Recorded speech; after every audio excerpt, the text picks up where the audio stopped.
नमस्कार दोस्तों। आज हम सुनेंगे सर्वेश्वर दयाल सक्सेना की कहानी पुलोवर। तो ये कहानी शुरू करते हैं। सुखद और पुनीत स्मृतियों को जिलाए रखने की कला मुझे नहीं आती। निश्चय ही यह एक कला है। मैंने लोगों को छोटी से छोटी चीज बहुत सहेज संभाल कर रखते हुए देखा और उसे दिखाते समय उनकी आंखों में एक तरल चमक भी देखी है। अब डूबते स्वरों में ये कहते सुना है, यह मुख की अंतिम निशानी है। और हर ऐसी क्षण मुझे लगा कि मैं एक भावनाहीन प्राणी हूँ।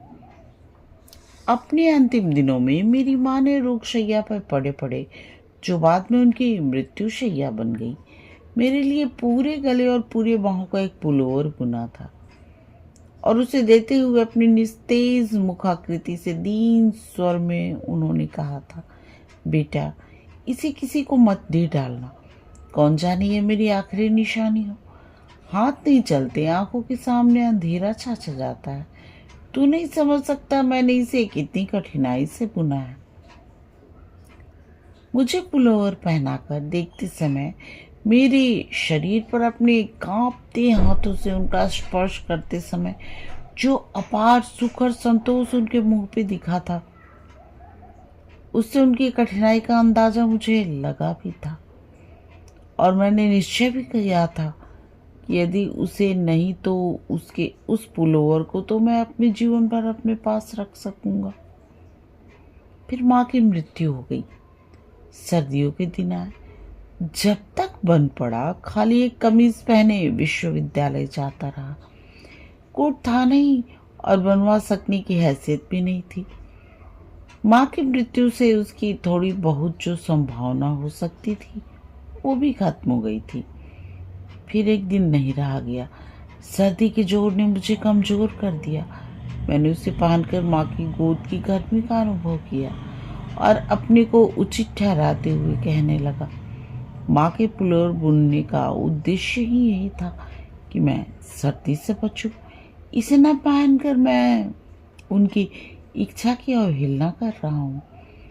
ये उसके प्रति प्रेम का घोतक नहीं है, बल्कि प्रेम के एक ऐसे झूठे प्रदर्शन का भाव है जिसे वो कभी स्वीकार नहीं करती। हर प्रेम की सार्थकता उसके उद्देश्य की पूर्ति में है।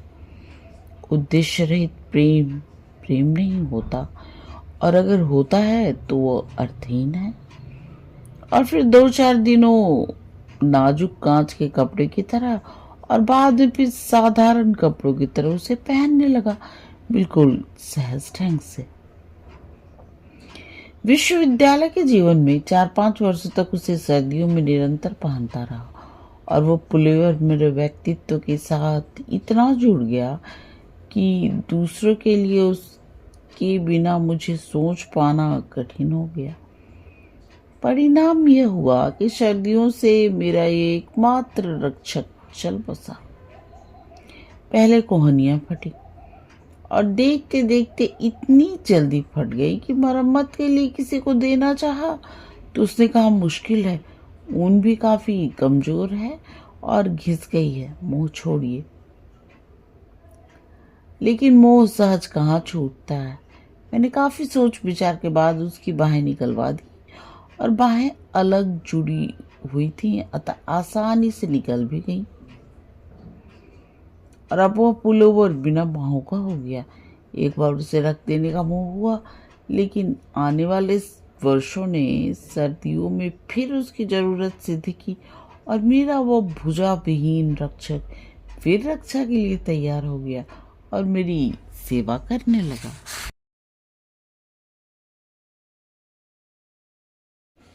कई वर्षों के बाद मेरे पास एक नया कोट आ गया। उसे मुक्ति मिली, लेकिन उस समय जब उसकी हालत काफी खस्ता हो गई थी। गले की ऊन गल गई थी, छाती कई जगह से छलनी हो गई थी, लेकिन मरम्मत की सुविधा के कारण कई रंगों की ऊन से उसे जींद कर बिल्कुल स्मृति के रूप में सहेज कर रख लिया और वो कोई 7-8 वर्षों तक रखा रहा। उसे देखकर मुझे माँ की याद तो कम आती, एक विचित्र प्रकार का गर्व महसूस होता। प्रेम के पानी और प्रेम को कठिनतम परिस्थितियों में निभा ले जाने का भी तो एक गर्व होता है। वो गर्भ जो गहनतम व्यथा के क्षणों में भी चरम सुख को स्पर्श करता प्रतीत होता है। लेकिन इस स्थिति में भी एक व्याघात हुआ। सर्दियों के दिन थे, कुछ कपड़े धूप में सूखने के लिए डाले गए। उनमें वो पुलोवर भी निकल आया। उन दिनों मेरे पास एक छोटा सा नौकर था, कोई 10-12 साल का। वो पुलोवर को सतृष्ण दृष्टि से देखने लगा। धीरे से लेकिन अजीब प्रसन्नता और उत्साह से आंखों में एक विचित्र चमक भरकर वो बोला, बाबूजी, ये स्वेटर हमको दे दिया जाए। आपके किसी काम का नहीं, पुराना भी हो गया, फटा भी है, हमारे ठीक आ जाएगा। मैंने उसे डांट दिया, शायद इसलिए नहीं कि उसने जिस तर्कपूर्ण ढंग से अपनी बात कही थी उसका मेरे पास कोई जवाब नहीं था, और मैंने उसे फिर सहेज कर बक्स में डाल दिया। लेकिन उसकी बात मेरे मन में गूंजती रही, मथती रही। मेरे लिए उसकी उपयोगिता समाप्त हो गई है, लेकिन उसके लिए वो अभी भी उपयोगी है। उपयोगिता का निर्वाह होता रहे, इससे बड़ा सत्य इस धरती पर और क्या हो सकता है। मेरे विवेक ने कहा, लेकिन तभी मुझे किसी ने दबोच लिया। नहीं, वो मेरी माँ की आखिरी निशानी है, आखिरी। और पुलोवर देते समय का माँ का वो दीन स्वर और उसकी वो निस्तेज मुखाकृति मेरी आंखों के सामने खिंच गई। मन में यह संघर्ष कई दिनों तक बना रहा। जब भी वो मेरे सामने आता, मन होता उसे वो स्वेटर, जिसे मैं पुलोवर ही कहना चाहता हूँ, महज उसके प्रति सम्मान के कारण निकाल कर दे दूं। परंतु जो देने से रोकता वो भी मेरा ही मन था। उनमें कौन सा मनोभाव श्रेष्ठ है, इसका अंतिम निर्णय कर पाना मेरे लिए उस समय की भी कठिन था और आज भी कठिन है। एक दिन सुबह मैंने देखा वो आंगन में बैठा मेरी चाय बनाने के लिए कोयले तोड़ रहा है और ठंड के कारण बुरी तरह थर थर कांप रहा है।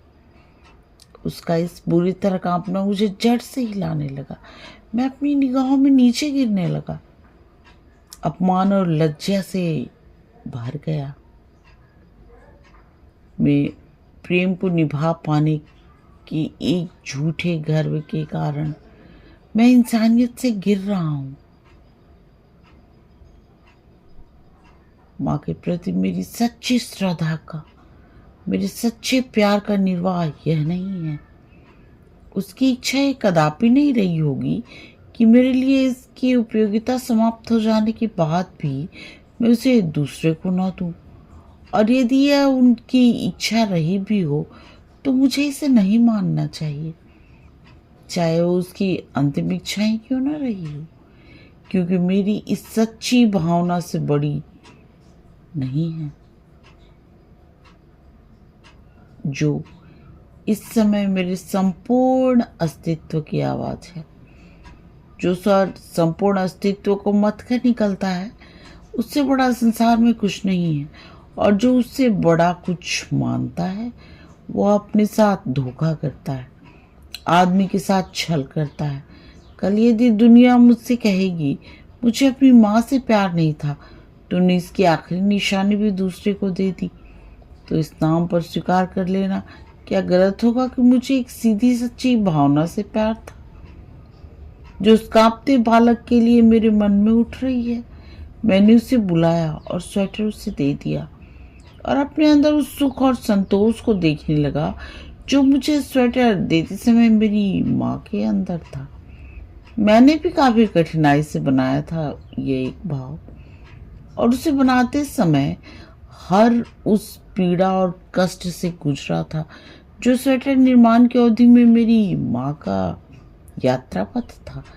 कष्ट झेलकर देने का सुख मुझे भी मिला था, लेकिन क्या वह स्मृति संजोकर रखने से के सुख से बड़ा है, इसका निर्णय कौन करेगा। वह नौकर भाग गया और साथ ही उस स्मृति चिन्ह को भी लेता गया, स्लेटी रंग का रेत पर पड़ी काली धारियों जैसा। और अब जब भी मैं किसी को एक बड़ा पुलोवर पहने हुए देखता हूँ, मुझे अपनी माँ की याद आती है और मैं सोचने लगता हूँ मैं एक भावनाविहीन व्यक्ति हूँ सुखद और पुनीत स्मृतियों को सहेज कर रखने की कला मुझे नहीं आती। कहानी समाप्त। कहानी सुनने और अपनी कीमती समय देने के लिए आप सबका बहुत बहुत धन्यवाद।